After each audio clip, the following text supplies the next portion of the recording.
नारायणी सेना ने लिखा प्रधानमंत्री महोदय के नाम प्रार्थना पत्र। विषय विश्व में सम्मानित व्यास गद्दी का सम्मान बनाए रखने हेतु भ्रष्ट भागवत प्रवक्ताओं के व्यास गद्दी से वंचित किए जाने के संदर्भ में नारायणी सेना नारी शक्ति और राष्ट्रीय संत सुरक्षा समिति द्वारा भागवत प्रवक्ता अनिरुद्ध आचार्य द्वारा विश्व में सम्मानित व्यासपीठ से माता सीता माता द्रौपदी के संदर्भ में उनका सुंदर होना अपराध व दोष संयुक्त कहना समस्त नारी शक्ति का अपमान है। क्या नारियों का सुंदर होना अपराध है? जब सनातन धर्म के रक्षक व्यासपीठ से नारी शक्ति के विषय में ऐसी गलत विचारधारा समाज के सम्मुख रखेगी तो ऐसे समाज में नारी शक्ति का सम्मान कौन करेगा? समाज में बढ़ रहे नारियों के प्रति अपराधों में ऐसे ही धर्माचार्यों का सहयोग है। विश्व में सम्मानित व्यासपीठ की छवि धूमिल करने में कथा प्रवक्ताओं की सूची भी निरंतर बढ़ रही है, जो कि विशेष चिंता का विषय है। संत समाज की बड़ी विभूतियां भी चुप्पी साधे हुए हैं। कभी व्यासपीठ से इस्लाम धर्म का प्रचार प्रसार प्रसिद्ध कथा प्रवक्ता मुरारी बापू और चित्रलेखा द्वारा किया जाता है, तो कभी गुरु शरणानंद जी, तो कभी अनिरुद्धाचार्य और अब इंद्र देवेश्वर आनंद द्वारा पैरों में स्वास्तिक बनाकर सनातन धर्म की छवि धूमिल की जा रही है। यदि इन भ्रष्ट कथावाचकों को व्यास गद्दी से वंचित नहीं किया गया तो सनातन धर्म की विश्व में छवि धूमिल हो जाएगी। अतः हाल ही में समस्त नारी शक्ति को अपमान करने वाले अनिरुद्ध आचार्य और पैरों में स्वास्तिक बनाकर सनातन धर्म की छवि धूमिल कर आस्थाओं को ठेस पहुंचाने वाले इंद्र देवेश्वरानंद पर FIR दर्ज करने के आदेश पारित किए जाए। इस संदर्भ में दिनांक 15 अक्टूबर 2022 को वृंदावन थाना कोतवाली में प्रार्थना पत्र तहरीर दी जा चुकी है। अतः व्यासपीठ का सम्मान विश्व में धूमिल होने से बचाया जा सके। शीतल आचार्य नारी शक्ति प्रमुख नारायणी सेना आचार्य रामानुज प्रमुख नारायणी सेना राष्ट्रीय महासचिव राष्ट्रीय संत सुरक्षा समिति संत देव मुरारी बापू राष्ट्रीय अध्यक्ष संत सुरक्षा समिति।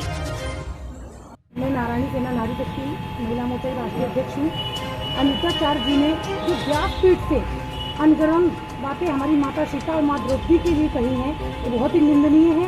इससे हमारे हिंदुत्व और जो सनातन धर्म के अनुयायी हैं सबको काफ़ी दुख हुआ है, क्योंकि वो व्यासपीठ से इस तरीके से ज्ञान किस बांट सकते हैं। ज्ञान इस प्रकार का ज्ञान वो बांट सकते हैं अगर जो सनातन धर्म के अनुयायी ही सनातन व्यासपीठ से इस प्रकार की बातें करेंगे, तो ये बताइए हम न्याय की गुहार किससे लगाएंगे? हम महिला शक्ति। कल किसी महिला का अपहरण होता है तो उसमें महिला का दोष है कि वो खूबसूरत है। तो हमारे धर्म के रक्षक इस तरीके की बात करेंगे, फिर हम संविधान से हम महिला कहाँ जाएंगे न्याय मांगने? तो हम आज वृंदावन थाने में आए हैं कि अनिरुद्धाचार्य जी के खिलाफ कड़ी से कड़ी जो कानूनी कार्रवाई है वो होनी चाहिए, क्योंकि ये बहुत ही निंदनीय है।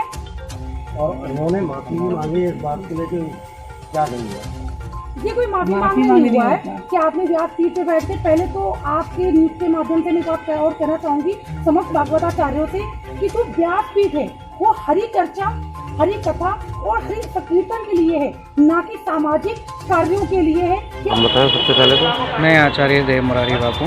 देव मुरारी, आप वृंदावन थाने आए हैं। एक तहरीर दिए हैं, एप्लीकेशन दिए हैं, जिसमें कथावाचक अनिरुद्धाचार्य जो गौरी गोपाल आश्रम के अध्यक्ष हैं, वो कथावाचक भी हैं, और उन्होंने अभी जल्दी में ही माता सीता और द्रौपदी पे अभद्र टिप्पणी की है और उनकी सुंदरता पर बखान करते हुए उनके अपहरण का कारण बताया। तो कोई भी स्त्री अगर सुंदर है तो इसका मतलब है कि कोई भी उसका अपहरण कर लेगा।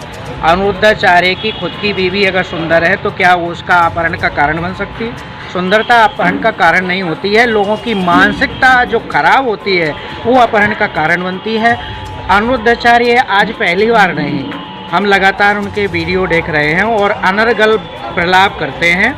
कथा में उनको राम कथा या भागवत कथा का ज्ञान नहीं है, और अभी पिछले बार भी उन्होंने एक ऐसी टिप्पणी की। आप देखें, इनके कम से कम 10 वीडियो हमने देखे हैं।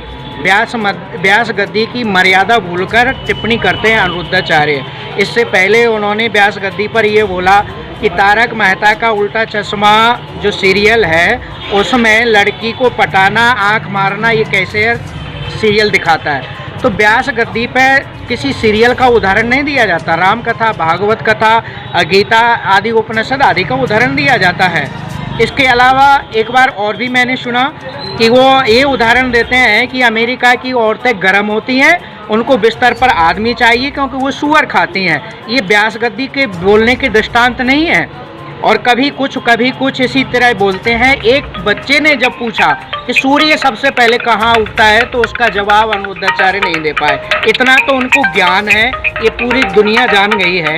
इस तरह के जो सोशल मीडिया पर सनातन संस्कृति और धर्म के खिलाफ जो वक्तव्य अनुरुद्धाचार्य देते हैं, इनके ऐसे वक्तव्य बंद हों, इनके खिलाफ FIR की जाए, इनको सज़ा दी जाए। इसलिए आज हम यहाँ पर, मैं राष्ट्रीय संत सुरक्षा समिति श्री कृष्ण जन्मभूमि निर्माण न्यास का राष्ट्रीय अध्यक्ष होने के साथ साथ और भी बहुत सारे संगठनों में कार्य कर रहा हूँ और इनके ये लगातार बयानों से हम लोग आहत हैं। इनके खिलाफ कार्रवाई होनी चाहिए। इसलिए आज हम यहाँ पर वृंदावन थाने क्राइम इंस्पेक्टर साहब को हमने एप्लीकेशन देकर ही मांग की है।